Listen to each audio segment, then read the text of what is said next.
everyone. So the last video I did has spurred something on.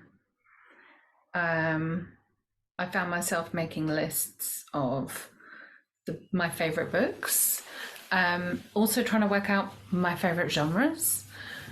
The BookTube thing I've fallen down a rabbit hole, and I now want to talk about, because come on, it's autumn, Halloween's coming up.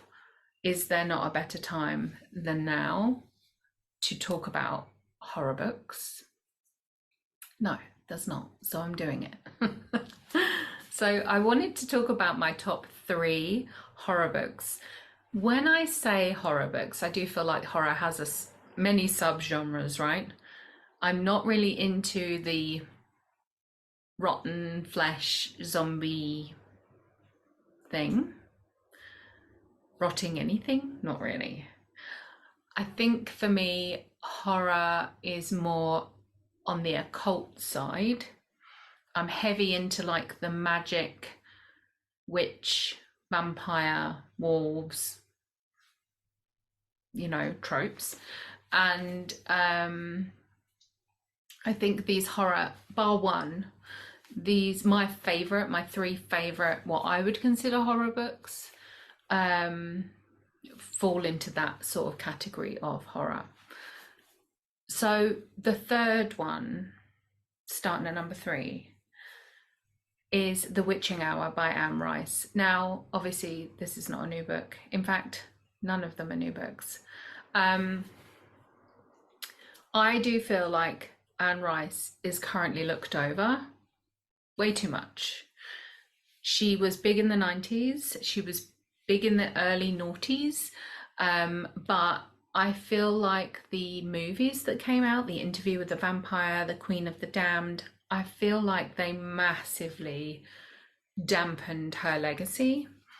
And they, I don't want people to judge her work based on the movies, because the books that she wrote were rich, huge, epic stories, with so much detail, and that span lifetimes, that span generations. And it's impossible. You just couldn't put that into a movie. I wonder, I'm waiting for someone to make, I don't know, the Mayfair Witches series, for instance, which is The Witching Hour is the first of the series. I'm waiting for a Netflix TV series or something, because I do think that's the only way that they could ever do it.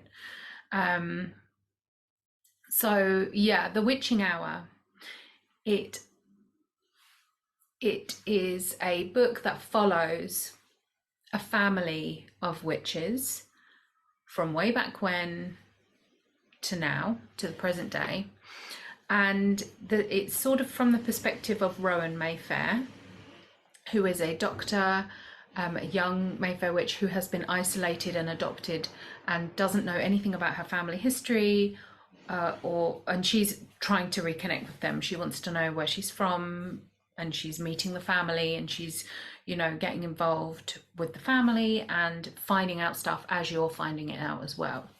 But the other half of the book is written from the perspective of, and I forget his name, a member of the Talamasca. The Talamasca is an organization that records and archives and keeps watch of otherworldly, paranormal events. But because there is a otherworldly spirit, a dark spirit that is tied to the Mayfair witches throughout these generations, there has always been a member of the Talamasca following the family. And so you're reading the archives, and you're reading what the current Talamasca member is writing, as well as reading from the perspective of Roma Mayfair. She's finding out about the family. It is so rich, and it's such an expanse of work. It's a chunky book, but don't be put off, because it is just brilliant, and it's my top 3 for a reason. The only reason I would put it in third place is because for me, at the moment, as I currently sit today, I prefer a quicker read. And it's not, there are parts of the book where you're reading archives, so it's not that quick. I get impatient. I'm an impatient person. But it is still to this day. I read it when I was about 17. I read it again in my 20s. I read it again in my 30s. I'm going to read it again next year. It's on my list. I am going to read it again. And it is just, every time I read it, I find new details and remember things that I hadn't remembered.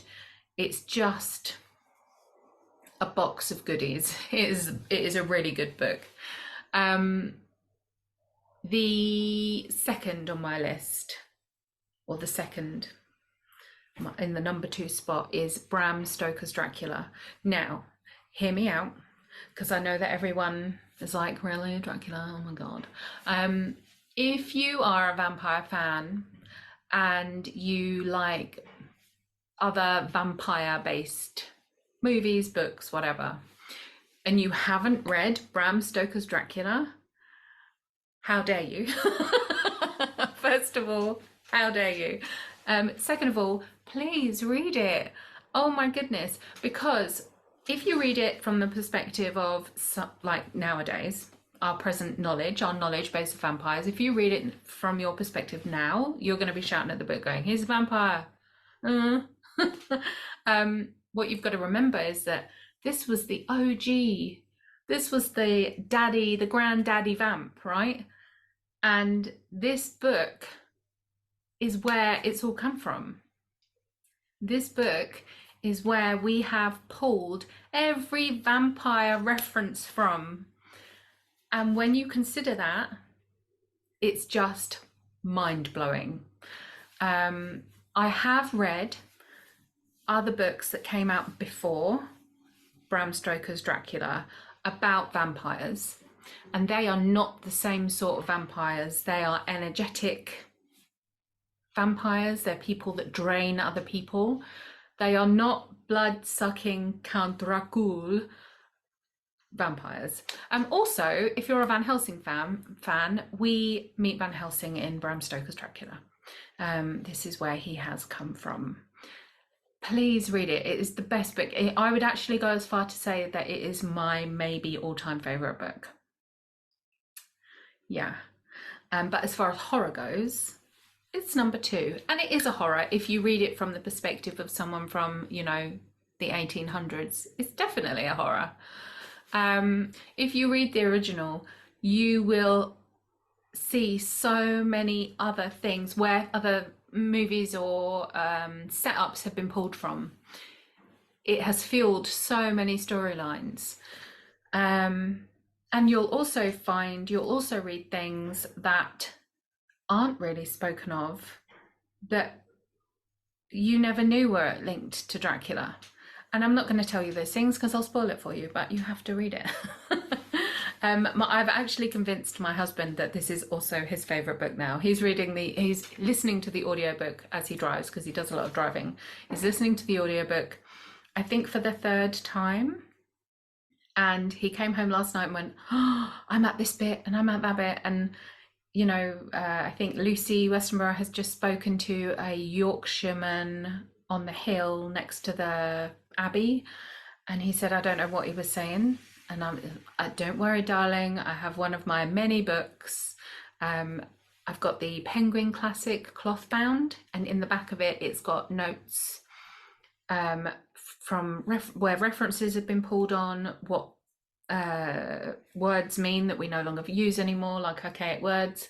But it's also got the translation for the really heavy Yorkshire accent that is in the book. It's only a little snippet, but for the best part, you don't know what it's saying. So the notes in the back of the book are really handy. So now we've found that, we're actually considering rereading it together and maybe studying it a bit. We're geeking out on Dracula, so that's great. Number 1. I don't know if this is number 1 on my list because it's the only book I've ever read like it. or whether it's because it's a great book. I mean, I'm not very good at analysing books in that way, but Perfume, A Story of a Murderer by Patrick Süskind, it has, to this day, the only book that I've ever read like that. It follows the story of a boy, Jean-Baptiste Grenouille, who is born in the back streets of Paris. He's really odd, he's really weird, everyone thinks he's weird, no one wants to be around him. Every time he's around someone, someone dies. But he has got a crazy sense of smell to the point where he can go, I'm gonna recreate me Christian Dior, I don't know, J'adore perfume, and he will be able to just do it by smell, off the bat. He can smell things that other people can't smell, like glass and, I don't know, metal. I suppose you can smell metal a bit, but you know what I mean. It is an amazing story. And they also bought a movie out with, I can't think of his name, I'll put it here somewhere, a big actor in it who is brilliant, and the film did it justice. It was a brilliant film, and the book is brilliant. And it's one of, I would go as far to say it's one of the only films that I've seen that has recreated a book equally, you know, and been as equally as good. So Perfume is my number one. Read it and you'll know why. I'll read you the blurb actually. Okay, where are we? In the slums of the 18th century France, the infant Jean-Baptiste Grenouille is born with one sublime gift, an absolute sense of smell. As a boy, he lives to decipher the odours of Paris and apprentices himself to a prominent perfumer who teaches him the ancient art of mixing precious oils and herbs.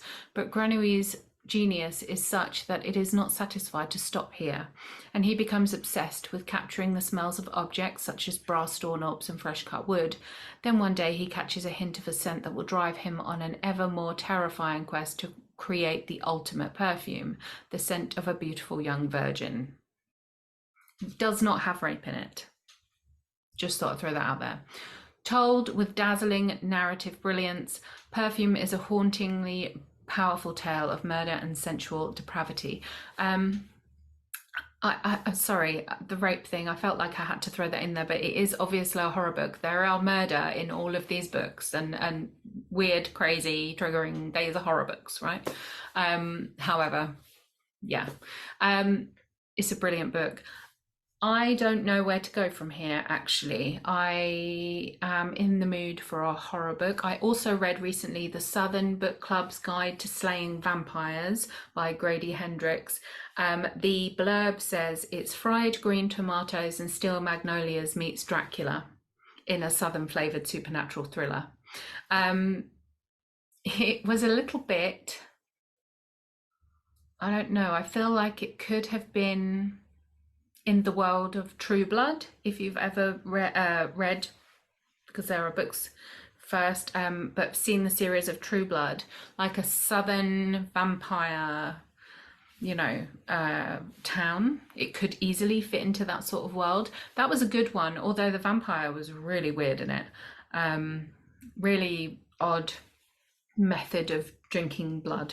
Anyway, I'll leave that there. That was a good book though, and it was horrifying and it was scary. It did have me like, oh my god, hiding behind the book. And then one that I am going into reading soon when I build up the courage is Mexican Gothic by Silvia Moreno-Garcia. I picked up that book and I think I read maybe 2 or 3 chapters of it and I put it down. I think the suspense is just, like after 3 chapters, what I can tell you is it is very suspenseful. It is building a whole world of, I don't know, I feel like I could smell the air. The air was hot. The book is heavy and like, I don't know what the word is, but I feel like the atmosphere is built up so much in it, and the suspense in it got a bit much, so I had to put it down because I was too scared. But I really want to read it. It's got such brilliant reviews, and it's definitely on my list. I just need to be in a stronger mindset to just push over the first hurdle of fear, you know. Once I've had the big then I'll be able to push through. But it's the suspense is like, oh, I can't. I was reading each page really scared and like with the lights on. It's weird because I don't know what's coming. I haven't read the book other than the first 3 chapters, and I have no idea what's coming, so it's a really weird one. But yeah, it's suspenseful. I'll give it that much. These are my top 3. Tell me yours. Let me know if I should read a book that's you think I would like, you know, a relevant occult horror type thing. I would love to know your suggestions. Anyway, BookTube, is that what they call it? BookTube rant number 2. I don't know if there'll be many more of these. This is primarily a tarot channel. I don't know. You'll have to wait and see. I hope you like them anyway. And if you don't, oh well, there'll be more tarot soon. Love you all. Love you. Bye.